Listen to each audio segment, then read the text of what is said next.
Baiklah, sekarang kita akan membahas mengenai jalur pemberian obat rute pulmonari oleh Aprilia Eka, Wige, dan Nurmadela. Yang pertama, saya Aprilia Eka Pratiwi, NPM 2601110-10004 akan menjelaskan skema rute pembelian obat pulmonari secara umum. Yang pertama itu, sediaan obat aerosol disemprotkan ke mulut, kemudian terdistribusi ke dua jalur. Yang pertama, partikel aerosol yang disemprotkan melalui mulut akan terhirup langsung masuk ke paru-paru dan terserap di sistem sirkulasi, kemudian akan memberikan efek sistemik.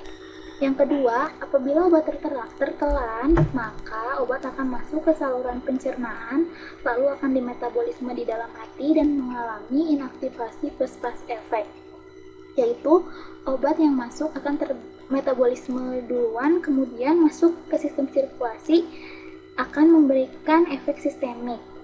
Sebelum membahas secara spesifik rute nasal, kita bahas lagi sedikit mengenai saluran respirasinya.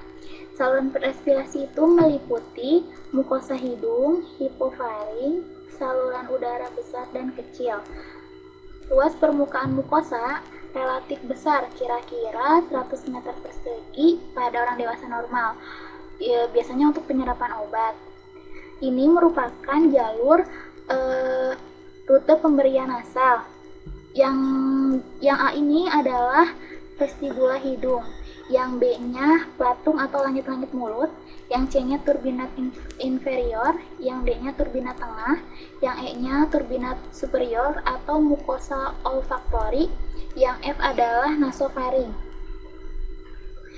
Di sini akan dijelaskan, pertama masuk obatnya itu melalui vestibula hidung.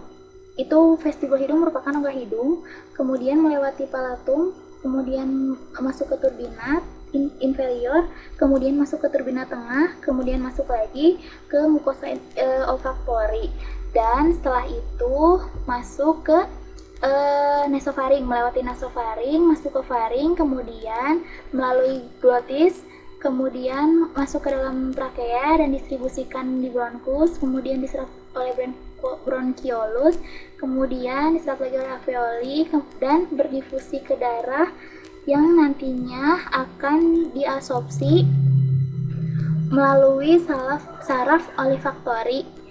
Penyerapan ini melalui sel-sel pendukung dan kapiler sekitarnya, kemudian akan terabsorpsi ke dalam cairan cerebrospinal dan akan memberikan efek sistemik yang diharapkan. Selanjutnya yaitu enzim yang terdapat pada saluran hidung adalah sitokrom P450. Sitokrom ini berfungsi untuk mengkatalisis metabolisme sianobiotik, dekongestan hidung, nikotin, kokain, fenastein, nitrosamin, dan progesteron.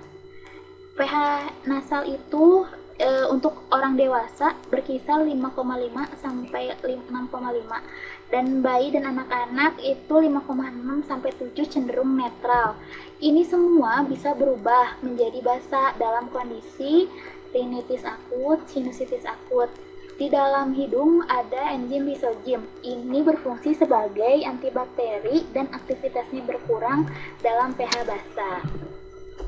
Selanjutnya, saya Wike Budiati Puspitasari, NPM 26011101020 akan menjelaskan secara lebih rinci mengenai rute perjalanan obat pulmonari. Perjalanan dari sediaan aerosol itu sendiri terdiri dari 4 tahap, yaitu transit atau penghirupan, penangkapan atau depo, penahanan dan pembersihan, dan penyerapan. Berikut ini adalah suatu skemanya dari rute obat pulmonari, di mana obat aerosol akan pertama kali diaplikasikan melalui mulut. Obat aerosol akan lebih efektif digunakan atau diaplikasikan melalui mulut dibandingkan diaplikasikan melalui nasal atau hidung. Kemudian partikel itu akan terhirup dan akan berada di dalam mulut dan hidung. Partikel yang berada di dalam mulut dan hidung itu sendiri memiliki ukuran lebih kira-kira sekitar 30 mikrometer. Adapun teknis dari masuknya partikel tersebut ke dalam mulut dan hidung adalah karena terjadi penurunan tekanan paru-paru di dalam paru-paru itu sendiri, yaitu sekitar 60 sampai 100 mm Hg di bawah tekanan atmosfer, sehingga partikel dapat masuk ke dalam mulut dan hidung. Kemudian partikel akan tersuspensi dalam aliran gas di bronkus, di mana memiliki ukuran partikel tersebut adalah 10 sampai 20 mikrometer. Lalu, partikel akan tersuspensi dalam aliran gas di bronkeolus dengan ukuran partikel 3 sampai 5 mikrometer. Kemudian akan terus berjalan ke dalam alveoli dengan ukuran partikel kurang dari 3 mikrometer.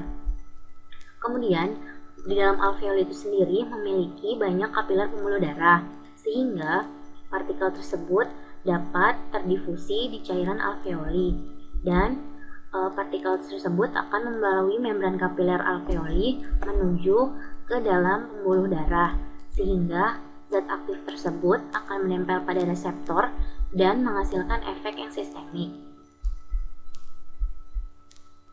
Selanjutnya adalah suatu bagan di mana terjadinya rute dari obat aerosol itu sendiri. Pertama-tama, skema bagan yang awal ini adalah kolom pertama menunjukkan jalur utama yang dilewati partikel setelah proses penghirupan. Yang pertama, obat aerosol akan membentuk partikel dan akan mengalami penghirupan. Setelah itu, partikel akan tersuspensi pada saluran nafas bagian atas, kemudian akan tersuspensi pada saluran nafas bagian bawah, dan tersuspensi dalam alveoli. Kemudian, partikel akan terlarut atau terdifusi dalam cairan alveoli. Kemudian, akan melalui membran kapiler alveoli, sehingga zat aktif akan masuk ke dalam kapiler pembuluh darah. Pada kolom yang kedua ini menyatakan perjalanan partikel aerosol. Yang pertama, partikel aerosol itu sendiri akan hancur di atmosfer dan di dalam alat ketika obat aerosol itu akan diaplikasikan. Kemudian akan terjadi depo atau pengendapan atau penyimpanan di dalam mulut dan hidung setelah mengalami fase penghirupan partikel. Lalu akan terjadi depo setelah terjadi tumbukan dan pengendapan pada saluran nafas bagian atas, dan hal yang sama akan terjadi pada saluran nafas bagian bawah, dan kemudian akan terdepo dalam alveoli. Dan setelah itu, pada bagian yang ketiga, pada kolom yang ketiga, yaitu menunjukkan keadaan dari zat aktif itu sendiri.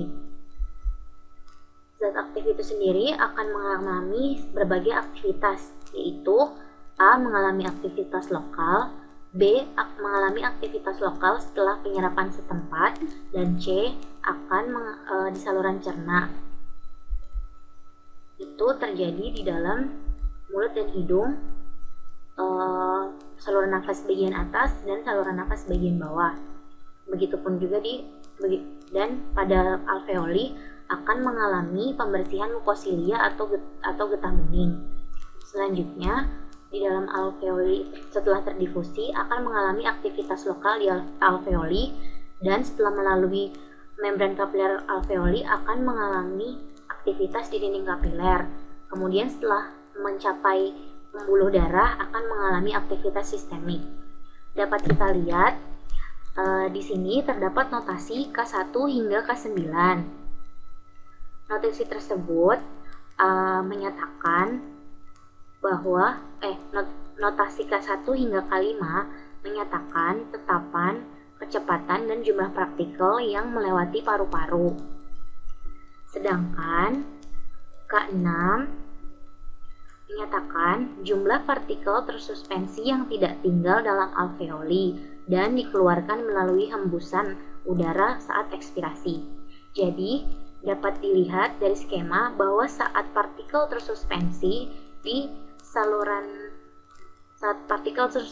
pada alveoli akan terjadi dua kemungkinan, yaitu akan terdepo di dalam alveoli itu sendiri atau akan dikeluarkan melalui hembusan nafas. Sedangkan notasi K7 hingga K9 ini adalah mencerminkan jalur perpindahan dari zat aktif yang terlarut daripada perpindahan partikel itu sendiri. Dengan kata lain, pada saat ini proses partikel akan terlarut di cairan alveoli yang kemudian akan terdifusi melalui membran kapiler alveoli dan akan masuk ke pembuluh darah.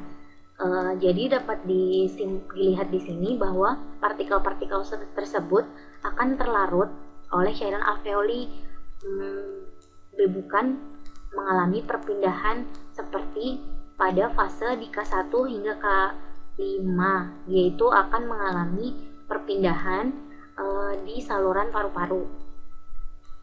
Dan untuk notasi K2 hingga K2P hingga K6P ini sendiri adalah menyatakan jumlah zat aktif yang mengendap di permukaan kompartemen tertentu.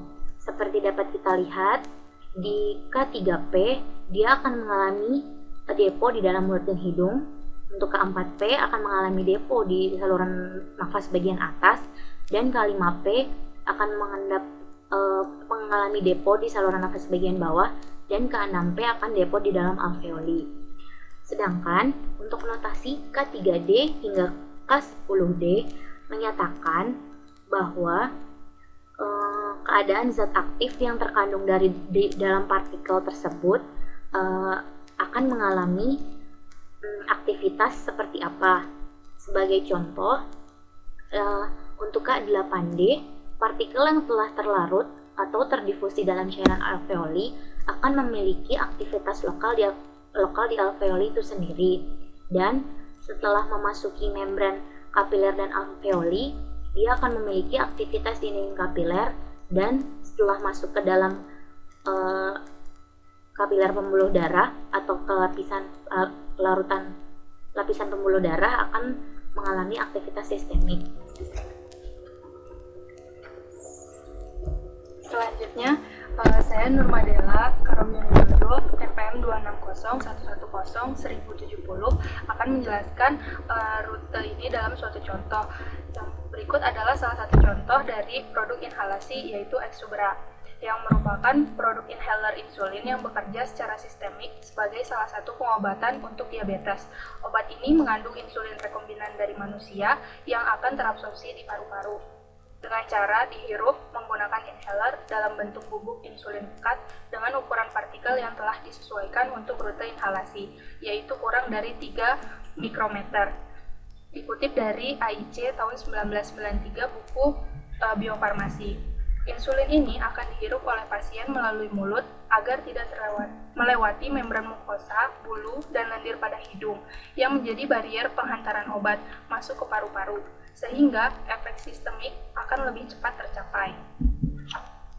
Partikel insulin dalam bentuk dry powder akan masuk ke dalam paru-paru melalui saluran nafas bagian bawah, yaitu trakea, yang merupakan pipa silinder dengan panjang kurang lebih 11 cm. Penghirupan atau perpindahan partikel dari rongga mulut dipengaruhi oleh faktor ukuran partikel, pernafasan dan laju pengaliran udara, jenis aliran, kelembapan, suhu, dan tekanan. Ukuran partikel mempengaruhi gerak dari partikel ke tempat pencapaiannya. Semakin kecil suatu partikel, maka partikel tersebut akan dapat mencapai struktur anatomi paru-paru yang terkecil, yaitu alveoli dengan diameter 0,2 mm, sehingga ukuran partikel kurang dari 0,2 mikrometer saja yang dapat masuk. Tetapi, dengan peningkatan laju inspirasi, maka dapat membantu partikel ukuran besar terbawa hingga alveoli pulmoner, yang secara normal dihentikan oleh saluran nafas bagian atas akibat adanya perubahan turbulen arus dan gerak partikel. Setelah trakea, partikel insulin ini akan melewati bronkus, kemudian bronkiolus. Partikel dry powder ini akan menjadi partikel yang lembab karena adanya suatu sistem paru-paru, yakni ketika partikel yang dihirup memiliki suhu yang lebih rendah dibandingkan suhu tubuh, maka partikel tersebut akan dipanaskan dan dilembabkan oleh tubuh. Hal ini disebabkan bila suatu partikel akan bergerak dari bagian yang panas ke bagian yang dingin. Oleh karenanya, dalam Hal ini suhu akan mempengaruhi pergerakan atau perpindahan partikel. Maka partikel yang telah lembab akan bergerak hingga ke alveoli yang merupakan tempat terjadi pertukaran gas antara oksigen dan karbon dioksida dari pembuluh darah kapiler dengan udara. Partikel yang masuk ke dalam alveoli akan menempel pada dinding alveoli, kemudian melebur sehingga zat aktif insulin rekombinan ini dapat lepas menuju kapiler darah. Pergerakan dari partikel menuju alveoli ini juga dipengaruhi oleh tekanan pada setiap bagian saluran pernafasan. Tekanan pernafasan maksimal dalam paru yang menurun menjadi 60 hingga 100 mmHg di bawah tekanan atmosfer, menyebabkan udara atau partikel obat dapat masuk ke alveoli. Ditambah lagi, dengan membesarnya ukuran partikel akibat dilembabkan oleh tubuh dengan cara tersuspensi oleh gas dalam paru-paru, membuat gaya gravitasi semakin besar dan memungkinkan penempelan partikel di dinding alveoli. Kemudian, zat aktif akan terpenetrasi dalam dinding sel alveoli dan mencapai pembuluh darah kapiler hingga ke vena pulmonaris dan menuju ke atrium kiri jantung. Selanjutnya, darah didorong menuju ventrikel kiri, lalu dipompa melewati aorta yang akhirnya disirkulasikan ke seluruh tubuh. Dan insulin ini akan menjadi kunci masuknya glukosa ke dalam sel yang digunakan sebagai bahan bakar energi, diubah menjadi molekul lain atau diserap untuk disimpan sebagai glikogen. Sehingga kadar insulin dalam darah penderita akan meningkat dan kadar gula darahnya dapat diturunkan. Berikut adalah daftar pustaka yang kami gunakan. Sekian dan terima kasih. The inhalable particles of exubera, which are specifically engineered to allow efficient penetration deep into the lung, first enter the lungs as a dry powder. When the small exubera particles first enter the large bronchial channels, they are still in dry powder form. As the particles travel through the humid bronchial corridors, they rapidly absorb moisture. During passage through the airways, some particles simply dissolve as they collide with the moist walls of the upper bronchial tubes. In the deepest recesses of the respiratory tree, where the bronchioles terminate into millions of tiny alveolar sacs, airspeed lessens, and the exubera particles gently drift into the open chambers. Exubera is specifically engineered for a uniform particle size of 1 to 3 microns to permit efficient penetration into the alveoli, where it is estimated that on average, 1 exubera particle enters a single alveolus. The thin alveolar cells provide an enormous surface area for rapid, efficient insulin absorption. On contact, the particle melts into the thin layer of fluid coating the wall of the alveolar sac.